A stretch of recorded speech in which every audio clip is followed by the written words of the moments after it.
Hi! So today in this video we're going to be talking about chapter 7.1.1. Sorry for the delay in posting. I know we're already pretty far into the chapter. I got lazy. Anyway, the chapter 7 that we'll be covering is all about graphing rational functions. So that's going to be functions that have an x in the denominator. Let's just hop into things. This should be 7.1.1. Our first question says, using the graph of f of x below, find the domain and range of f of x equals 3x minus 2 and x plus 3. Now, we'll cover this a little more in depth in a little bit, but when we're thinking of domain and range, we know it's going to be all of our possible x values and all of our possible y values for range, right? It looks like, however, for our x, we keep going, and then we also keep coming here, but it looks like it doesn't really cross. It looks like -3 is where it just will not cross. And this makes sense when you think about what is actually happening with our function. You'll see this concept a lot. We know that when we are dealing with fractions, we cannot divide by 0. That is a big no-no. And the reason why, I'll just do a quick little reason for that. You don't have to remember this part, but it's basically, we know that if we have a times b, it'll equal c.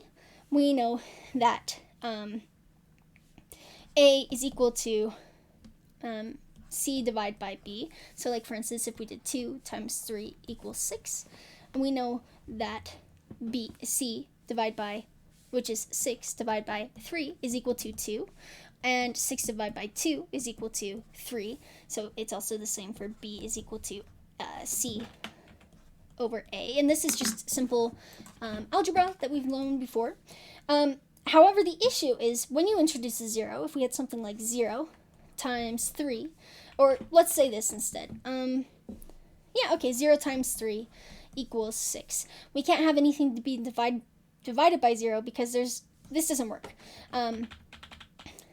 Basically, we're taking our c over b equals a. We could switch this b and put it right next to our a. But if we have like a times 0, or anything times 0 will always equal 0. So if you have something here, it won't work. It will be undefined. I used to be able to explain that a little bit more concisely, but you kind of get the idea. You aren't allowed to do it. It doesn't work. That's all you need to know. So we know that we have a stop at 3 here. It also looks like we stop at 3 here as well. Though that's a little bit different than what we're thinking. That's going to be our horizontal asymptote. But our vertical asymptote is going to be the domain restrictions. One sec. Yeah. So we know our domain is going to be, so x, we have an x going to infinity here. It stops at 3, and it's not included, either of those. And then we also have it beginning back up at around 3, going to positive infinity. So that's going to be our domain. Our range is going to be exactly the same, just because in this case, it looks like 3 is our horizontal asymptote as well. So that will be the domain and range for both, because we have negative infinity to 3 to positive infinity. We have a little gap there. Next, we have this, and it's asking for the domain, range, vertical, and horizontal asymptote. We can find our domain by looking where it kind of doesn't cross. Looks like positive 3. Oh, and also I forgot to say this should be -3. I just was not thinking. So it looks like positive 3, so negative infinity to positive 3. In Lumen, you'll have the option to do a little U thing. I believe it's under, there's tools when you click on this. It'll be under, I think it's under the last tab that you can open. If you don't use Lumen, don't worry about that. But it'll be like a U and then 3 to positive infinity. Our range, it looks like everything stops at 1. So negative infinity to 1 and 1 to infinity. And then we have our vertical asymptote is this up and down line, right? But if you remember, it's kind of switched, right? So we want to do x equals 3, because if you go here, every single point on this line, x is going to equal 3. It doesn't matter what your y is. So x equals 3. For horizontal asymptote, it's kind of switched, because typically when I think vertical, I think y, because y is up and down, right? But it's switched, and vice versa, you know. So we have y is equal to positive 1. determine the vertical asymptotes of the function f of x. If there is more than one vertical asymptote, separate your answers with a comma. Now, this one, like I said before, we are not allowed to divide by 0. You'll see throughout this chapter that we will be talking about restrictions and either that or vertical asymptotes, stuff like that.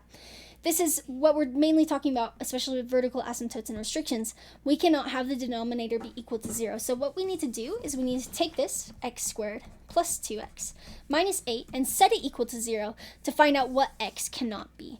So firstly, we know that vertical asymptotes are going to be x equals, so we'll keep that there for now. My first inclination is to add the 8, but actually this is a factoring problem. If you remember, we did factoring, I believe it was in around chapter 5 or 4. If you're unfamiliar with that, go ahead and check those videos. I believe they're titled something like factoring or the AC method or something like that. For this video, I'll be using the AC method. I have 1 times negative 8, which is negative 8. The factors of negative 8 are 4 and 2, and it looks like that's our winner, and I think I want positive 2, so I'll make this 2 negative. And then we can do the hippo butts thing. So it'll be x plus 4, x minus 2, and that will be our new denominator. And so we know that x cannot equal negative 4 or positive 2. And I believe that you don't need like that cross sign. It will just be x equal because we're talking about the vertical asymptote. This one, we're talking about the horizontal asymptotes. Now this one is a little tricky. I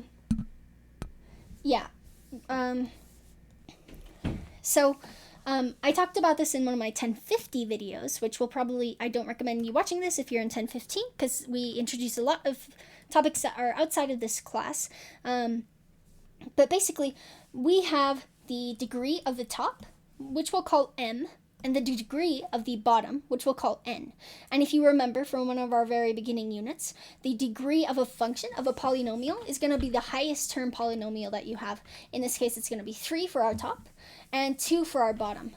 Now, if the degree of the top is greater than the degree of the bottom, then technically you would have an oblique asymptote, which we are not going to talk about in this class. So the answer that you would put is there is no horizontal asymptote. If m is equal to n, then the horizontal asymptote will be the ratio between the two. So if this was x squared on the top instead, it would be negative 8 over 2, which is equal to negative 4. So your horizontal asymptote would be negative 4 in that case. I don't remember it looks like we do use that. And then if m is less than n, then the horizontal asymptote will be 0. So y equals 0, y equals m over n. And then, you want to remember that. It's kind of hard to, I even had to look it up for this video because I wanted to make sure I was doing it right. You just want to remember which ones are which. Anyway, going on. We want the horizontal asymptotes. So to do that, in this case, there is no horizontal asymptote. There is none. So moving on, we have determined the horizontal asymptotes of the graph of the function. Express your answer as an integer or fraction in lowest terms. So in this case, we know that the degree of our m, of our first polynomial, is 1, and our n is also 1. In this case, it will be 4 over 6, which is exactly the same as 2 over 3. So it will be y is equal to 2 over 3. And let me just double check my answer. Hold on.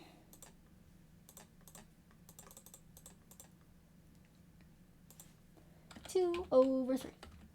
Yep, that would be our horizontal asymptote. And it already has the y equals for us, which is very convenient. Moving on. Now this one looks pretty intimidating, but I swear it's not as hard as it looks. We want to determine the horizontal asymptotes of the graphs of the function. Express your answer as an integer or fraction in lowest terms. What catches people is it just looks intimidating, but again, we want to check our m. The degree of our top is equal to 2. The degree of our bottom is equal to 5. We know that if it's less than, then it equals 0. Y equals 0. Easy peasy.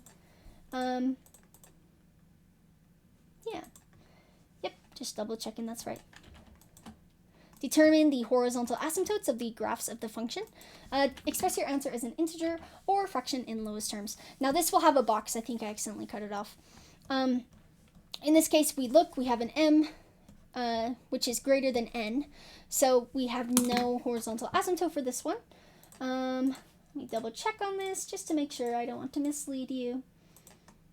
Yep, no horizontal asymptote because the degree of the top is larger than the degree on the bottom. This one is asking for the same. Determine the horizontal asymptotes of the graphs of the function. Express your answer as an integer or fraction in lowest terms. This one will be m is equal to n, so we'll have 3 over 2. And so our horizontal asymptote will be y equals 3 over 2. Now I want to come back up here. I didn't grab extra examples for this kind.